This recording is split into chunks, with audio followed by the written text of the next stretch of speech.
প্রিয় দর্শক, জুলাই সনদ নামে একটি অদ্ভুত ঘটনা আমাদের সামনে নিয়ে আসা হয়েছে। আমি জানি না যে এই জুলাই সনদটি আপনি পুরোটা পড়েছেন কিনা। এখান থেকে আমার হাতে যে জুলাই সনদটা রয়েছে আমি দেখতে পাচ্ছি এখানে 38 পেজের একটি ডকুমেন্টস। এটি আমি ক্রস চেক করে নিয়েছি যে মূল ওয়েবসাইটগুলোতে যেগুলো আছে বা যেগুলো গণমাধ্যমে প্রকাশিত হয়েছে সেটি আমার কাছে সঠিক কাগজটি আছে। যখন চারিদিকে আগুনের খবর শুনতে পাচ্ছি, যখন চারিদিকে আগুন আর আগুন, তখন পেছন দিয়ে আপনাদের যে বেগুন ভরে দেওয়া হয়েছে এই জিনিসটাও আপনাদের জানা প্রয়োজন। বেগুন ভরে দেওয়া কি জিনিস সেটা আমার মনে হয় যে একটু ইন্টারনেটে সার্চ করলেই বুঝবেন। আমি আর এটার ব্যাখ্যা দিতে যাচ্ছি না। আমি আজকে এই ভিডিওটা চেষ্টা করব সাধারণ মানুষ যাতে সহজে বোঝেন, প্লাস যারা আইনের ছাত্রছাত্রী আছেন তারাও যাতে একটু সোচ্চার হন, সে আহ্বানটা আমি জানাবো। আমি এই পুরো জুলাই সনদ বলে যেটিকে বলা হয়েছে সেটা আমি পুরোটা পড়েছি। আসলে প্রথম কথা হচ্ছে যে আমি বারবারই বলে এসেছি এই জুলাই সনদ, এই অবৈধ ইউনুস, এগুলোর কোনো আসলে অস্তিত্ব নাই। বাংলাদেশের যে সংবিধান, সেই সংবিধান অনুযায়ী বাংলাদেশে আসলে এই সরকার, এই যে ইউনুসের যে অবৈধ সরকার, সেটি এক্সিস্ট করেই না। কারণ বাংলাদেশের যে সংবিধান যেটি রয়েছে, এই সংবিধানে আসলে সত্যি কথা বলতে আমি একটু দেখাই, বাংলাদেশের এই সংবিধানে আসলে অন্তর্বর্তীকালীন সরকার বলে কিছু নেই। তারপরেও যে জুলাই সনদের কথা বলা হয়েছে, আমি একটু সাধারণ মানুষদেরকে বোঝাই। আপনারা যদি জুলাই সনদটা একটু পড়া শুরু করেন তাহলে আপনারা দেখবেন যে এখানে গল্প এবং কাহিনী শুরু হয়েছে 1971 সালের কথা বলা হয়েছে বটে, এবং সেখানে 26শে মার্চে স্বাধীনতার ঘোষণাও বলা হয়েছে।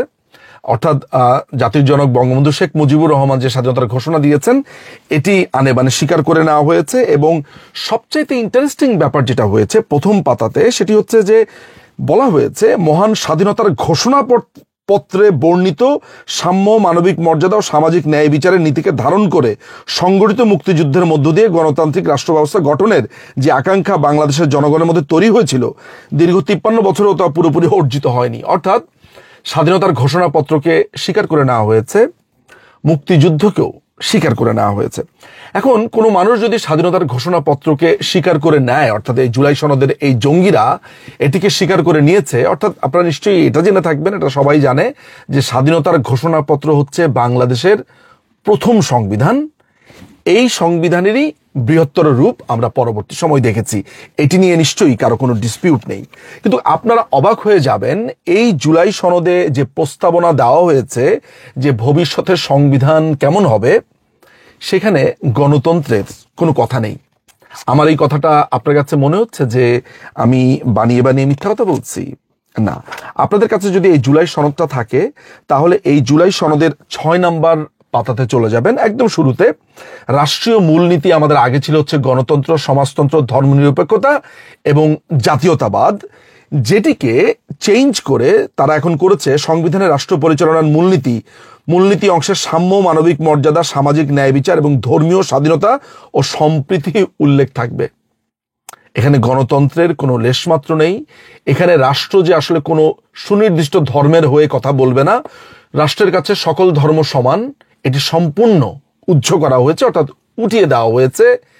এখানে রাষ্ট্র পরিচালনার মূলনীতি, এটি হচ্ছে basic structure of the constitution, যেটিতে হাত দেওয়ার ক্ষমতা আসলে কারোই নেই, সেটি এই জঙ্গিরা উঠিয়েই দিয়েছে। কিন্তু আপনাকে এখানে বেশ কিছু ইন্টারেস্টিং ব্যাপারে আমার মনে হয় কথা বলা প্রয়োজন। সেটি হচ্ছে যে এই জুলাই সনদের একটা জায়গাতে জাস্ট আপনি যদি 5 নম্বর পাতাতে চলে যান, এই 5 নম্বর পাতাতে একটা ভয়ঙ্কর কথা বলা হয়েছে। 5 নম্বর পাতাতে 5 নম্বর যেই অনুচ্ছেদটা তারা করেছে, ক্রান্তিকালীন ও অস্থায়ী বিধান বলি, যেখানে বলা হয়েছে সংবিধানের অনুচ্ছেদ 150-এর 2 বিলুপ্ত করা হবে এবং সংশ্লিষ্ট 5ম, 6ষ্ঠ এবং 7ম তফসিল সংবিধানে রাখা হবে না। যারা আইনের ছাত্রছাত্রী নন তাদের কাছে এই 150 অনুচ্ছেদ, তফসিল, এগুলো মাথার উপর দিয়েই যাবে। আমি আপনাদেরকে একটু সংক্ষেপে বুঝিয়ে দেই।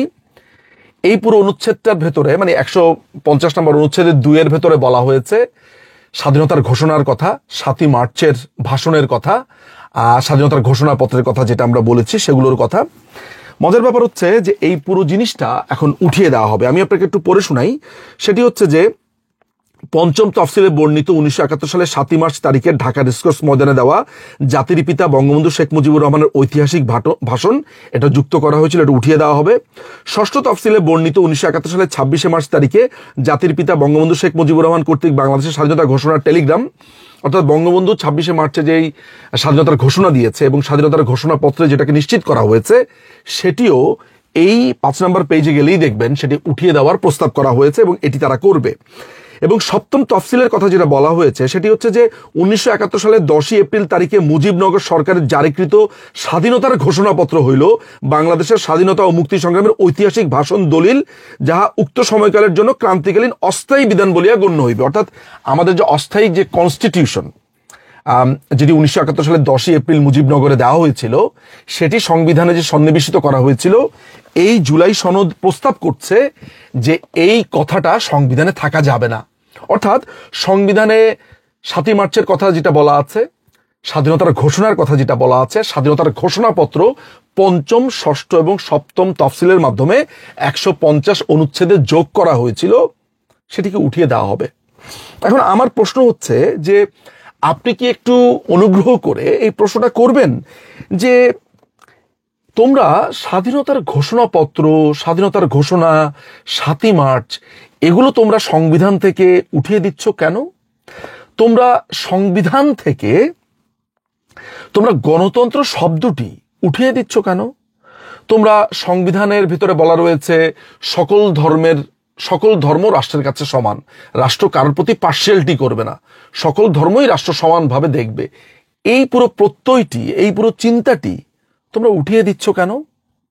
আপনারা যদি এই প্রশ্ন করতে পারেন তাহলে দেখবেন যে এই উত্তরটি কি আসে। এর উত্তর আপনারা পাবেন বলে মনে হয় না, কিন্তু এই প্রশ্ন আপনাদেরকে করতে হবে।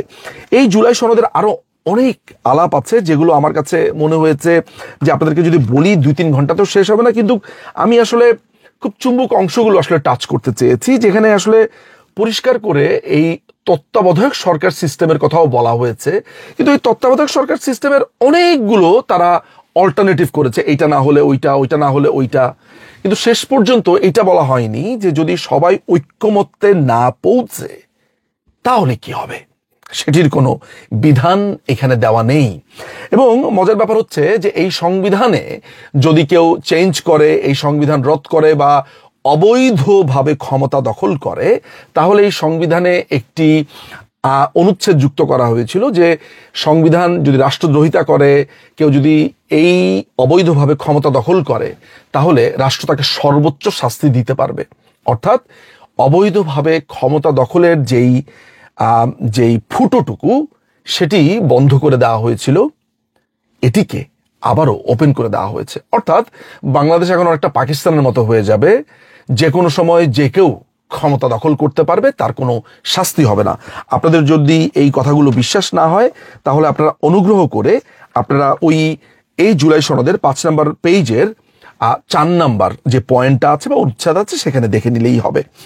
এবং আরেকটি কথা বলে আমি আসলে শেষ করব, সেটি হচ্ছে যে 8ম সংশোধনী যেটি 1988-এ আদালত দিয়েছিল, এই 8ম সংশোধনী বাতিল করে দেওয়া হয়েছিল। অর্থাৎ হাইকোর্টের যেই শাখাগুলো বিভিন্ন বিভাগে থাকবে, এই ব্যাপারটি তখন আদালত বাতিল করে দিয়েছিল। এটা আনোয়ার হোসেন কেস, বিখ্যাত মামলা। হাইকোর্টের অ্যাপিলেট ডিভিশনের রিভিউ পিটিশন, এগুলো 3টি আসলে রায়ই আছে। ইন্টারেস্টিং ব্যাপার হচ্ছে এই জুলাই সনদে আবার বলা হয়েছে যে হাইকোর্টের বিভাগ থাকবে। আমি ধরে নিলাম যে হাইকোর্টের বিভাগ বিভিন্ন জেলাতে প্রয়োজন, আমি যুক্তির খাতিরে ধরে নিলাম, কিন্তু কথা হচ্ছে হাইকোর্টের একটা রায় থাকা অবস্থাতে আপনি সংবিধানে এই কথাটি প্রস্তাব যে করছেন, তাহলে হাইকোর্টের রায়টার কি হবে?